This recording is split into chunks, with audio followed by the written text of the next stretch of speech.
Anatomy and Physiology Tutorials, Cellular Respiration. In this tutorial, we will cover the basic understanding of how the cell burns fuel, glucose, to be transferred into the usable form of cellular energy, ATP. In the cell, the organelle where cellular respiration occurs is in the mitochondrion. Mitochondria is the plural form of the word.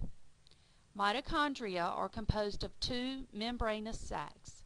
It is nicknamed the power plant of the cell because it is here where the energy-converting chemical reactions occur which supplies your cells with the usable form of energy it needs to do work.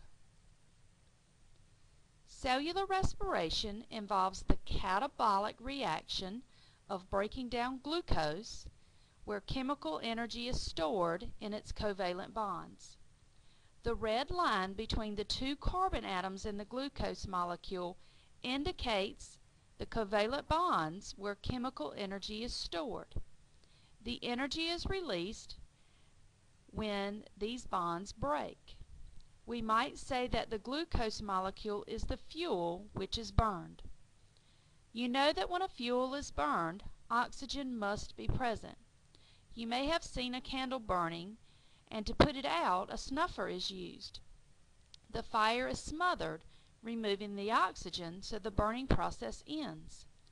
This is what is happening in your cells. In order to burn the fuel, glucose, oxygen must be present for the process to take place. The products of the chemical reaction are carbon dioxide, which is a toxic byproduct which must be removed from the body, and also water.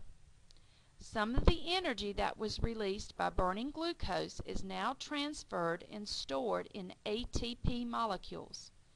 ATP is like a battery in your cell, which is the usable form of energy to power cellular work. Not all of the energy that was stored in the covalent bonds in glucose is transferred to the ATP molecules. Some of it is lost as heat. It is this heat that maintains your body's temperature. An analogy to help in this explanation. Coal is a fuel which stores a tremendous amount of energy, but a lump of coal cannot power the light bulb in a lamp. This stored energy must first be released by burning of the coal and then transferring this energy and storing it as electricity. Now the electricity is the usable form of energy to power the light bulb.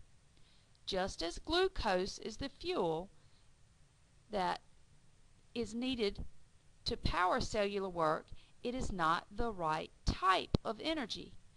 The energy first must be released and then transferred into ATP, which is the usable form of energy for the cellular work. Let's now tie this into why breathing, taking in oxygen and removing carbon dioxide, is so important. I often ask students, why is oxygen so important? A quick response is, well, you'll die without oxygen. Well, yes, but tell me why. Remember, oxygen is needed to burn and release the energy in the glucose molecule.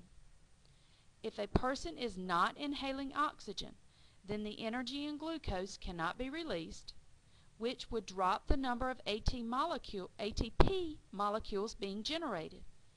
If enough ATP molecules are not available to do cellular work, then the processes taking place in the body break down. One dies.